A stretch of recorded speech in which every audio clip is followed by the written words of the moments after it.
리포트. 집안의 가장 큰 면적을 차지하고 있는 벽. 그래서 벽지는 집안을 꾸밀 때 제일 신경 쓰며 고르는 인테리어 소재입니다. 그중에서도 실크 벽지는 화려하고 다양한 디자인과 오래 쓸 수 있다는 장점 때문에 많은 소비자들에게 사랑받고 있습니다. 그런데 이 실크 벽지에 실크가 아닌 PVC, 즉 폴리염화 비닐이 코팅되어 있다는 사실 알고 계셨나요? 실크 없는 실크 벽지의 비밀, 이조훈 PD가 취재했습니다. 지연이 주부는 두 아들 모두 100일 무렵부터 생긴 아토피 피부염 때문에 오랜 시간 고통스러워하는 모습을 지켜봐왔습니다. 아이들의 아토피 치료를 위해서라면 안 해본 방법이 없을 정도입니다. 솔직히 뭐 양방, 한방, 민간요법, 자연요법 뭐 이렇게 스테로이드도 써보고 다 써봤을 거 아니에요. 근데 그때 순간만 살짝 좋아지다가요. 그 약 끊고 나면 더 심해지고요. 그 다음엔 더 약을 센 약을 처방해야 되는 거예요. 괴로워하는 아이들을 위해 마지막으로 선택한 방법은 바로 벽지 교체였습니다. 숨 쉬는 듯한 느낌? 그 기분이 되게 좋아요. 그런데 방마다 도배되어 있던 실크 벽지를 천연 벽지로 교체한 후 아이들의 아토피가 눈에 띄게 좋아지기 시작했다고 합니다. 알레르기가 점점 이제 줄어들면서 피부도 덜 건조하면서 덜 가렵고 아이들도 편안해하고. 네. 벽지 바꾸자마자 그렇게. 이거 정말 되게 신기해요. 하루 만에 딱 바꾸고 그 집에서 자면요. 그렇게 달라요. 네. 1년 전 새 아파트에 입주했다는 김상원 씨. 그가 이사 전 제일 먼저 한 일은 바로 벽지를 고르는 것이었습니다. 아토피 피부염과 심한 천식을 앓고 있던 아이들을 위해 천연 벽지를 시공한 지 1년째. 아이들은 하루가 다르게 건강해지고 있습니다. 아이가 요새는 어때요? 천식이나 뭐 이런 거는? 이 친구는 거의 완쾌됐다고 보시면 될 것 같아요. 네. 지연이 씨와 김상원 씨의 경우처럼 벽지 교체 이후 변화를 겪은 사례는 우리 주변에서 쉽게 찾아볼 수 있습니다. 벽지만 바꿨을 뿐인데 건강이 빠르게 호전됐다는 겁니다. 과연 벽지마다 어떤 차이가 있는 것일까? 합지 벽지와 실크 벽지, 천연 벽지를 찢어보면 그 차이점을 알 수 있는데요. 다른 벽지와는 달리 실크 벽지는 얇은 비닐막이 함께 늘어나며 찢어지는 것을 볼 수 있습니다. 이는 실크 벽지가 실크로 만든 것이 아닌 하소제를 섞은 폴리 염화 비닐로 종이 표면을 코팅해 마감한 벽지이기 때문입니다.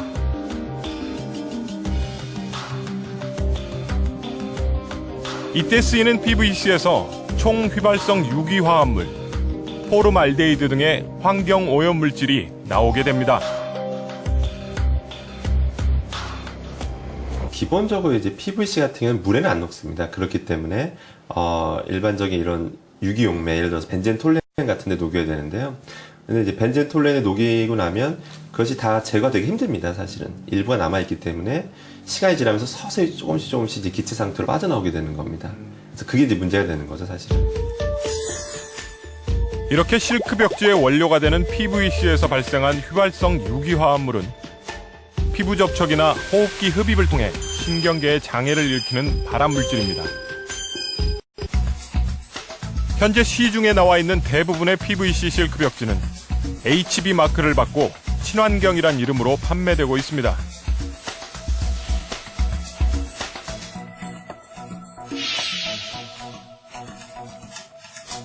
그런데 현재 정부에서 공인하는 친환경 인증은 환경 마크로 PVC 소재는 환경 마크를 받을 수 없습니다. 취재진은 실크 벽지가 실제 주거 공간의 공기질에는 어떤 영향을 미칠지 직접 알아보기로 했습니다. 새 아파트에 입주하면서 실크 벽지를 천연 벽지로 교체 시공하기로 한 김보영 씨. 4살 딸아이의 아토피 피부염이 좀처럼 나을 기미가 보이지 않자 큰 결심을 한 것입니다. 왜 갑자기 이럴까? 그래서 음식이 아니라면 이렇게 생활 주변 환경 때문이지 않을까? 김보영 씨의 생각처럼 실크 벽지를 제거하고 합지나 천연 벽지로 교체했을 경우 공기질에 어떤 변화가 생길지 실험을 통해 알아보기로 했습니다. 먼저 제작진은 벽지를 교체하기 전 집안의 총휘발성 유기화합물의 농도를 측정해 보기로 했습니다.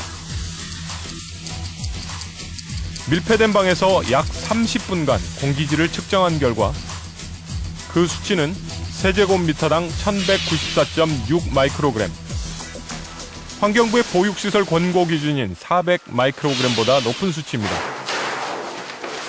같은 날 실크 벽지를 모두 제거하고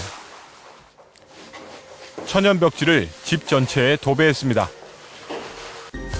이후 총휘발성 유기화합물과 포름알데히드의 수치를 측정한 결과 안방은 세제곱미터당 441 마이크로그램으로 확인되었습니다. 아토피 피부염으로 고생하고 있는 아이의 방, 과연 공기질은 어떨까? 이 아파트에서 시공했던 실크 벽지에서 천연 벽지로 교체한 지 일주일 만에 세제곱미터당 303 마이크로그램으로 수치가 큰 폭으로 떨어졌습니다. 그런데 전문가들은 총휘발성 유기화합물의 방출량과 동시에 딱딱한 PVC 소재를 부드럽게 만들기 위해 함유된 프탈레이트계 가소재도 결코 간과할 수 없는 부분이라고 말합니다. 방출량도 중요하지만 역시 함량도 역시 중요한 거죠. 왜냐하면 접촉에 의해서 인체로 들어갈 수가 있기 때문에 아이들이 걸어 다니다가 장판이라든지 벽지를 손으로 이렇게 만졌다가 다시 입으로 가져가면 문제가 되는, 어른들도 벽지에 이렇게 손댔다가 이렇게 할 수 있는 거고 아이들은 특히 그런 거니까. 아이들이 실크 벽지를 손으로 만지고 그 손을 입으로 가져가서 물거나 빨면 프탈레이트계 가소제가 용출이 되어 인체에 유해한 영향을 준다는 것입니다. 이것 자체가 호르몬 교란을 일으켜서 여성들 같은 경우에서는 생리불순이나 또는 이제 유방암 발생 가능성을 높이게 되고 자궁 내막증을 유발하기 때문에 심각한 건강 피해를 유발할 수 있고, 남성들 같은 경우도 정자수 감소가 발생을 해서 불임의 원인이 될 수 있습니다. 특히 호르몬의 교란 작용을 통해서 애들의 정상적인 성적 발달에 나쁜 영향을 미칠 수 있다고 볼 수 있습니다. 합지 벽지와 실크 벽지, 천연 벽지를 태워보면 실크 벽지가 상대적으로 위험하다는 것을 알 수 있습니다. 불을 붙이자 타들어가는 벽지들. 천연 벽지는 이내 불이 꺼져버렸고 합지 벽지가 연기 없이 타들어가는 것과 달리 실크 벽지는 시커먼 연기를 계속해서 뿜어냅니다. 실크 벽지를 태울 경우 불완전 전소로 생기는 검은 그름에서 환경 호르몬이 방출되어 인체에 해로운 영향을 주는 것입니다.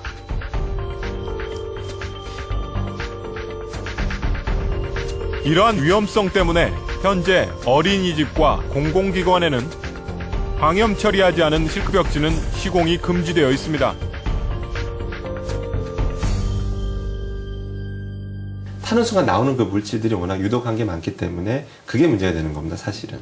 그러니까 사실 불 났을 때 안 그래도 일산화탄소도 나오는데 염화수도 나오고 다이옥신도 나오고, 그러니까 종합적으로 하니까 인체에 굉장히 치명적인 거죠, 사실은. 일반 주택에는 왜 실크 벽지 시공을 금지하지 않는 것일까? 주택 공간의 특성이 개인적인 그런 사생활 공간이다 보니까 관에서 개입할 수 있는 한계가 존재를 하는 거죠.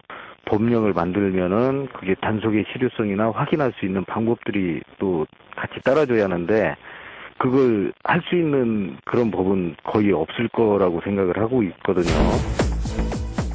우리가 살아가는 집은 가장 안전해야 하는 공간입니다. 비싼 돈을 지불하고 도배한 벽지가 가족들의 건강을 해치기를 바라는 소비자는 없습니다. 무엇보다 우선시되어야 할 것은 소비자의 안전이라는 점, 벽지 제조업계는 명심해야 할 것입니다.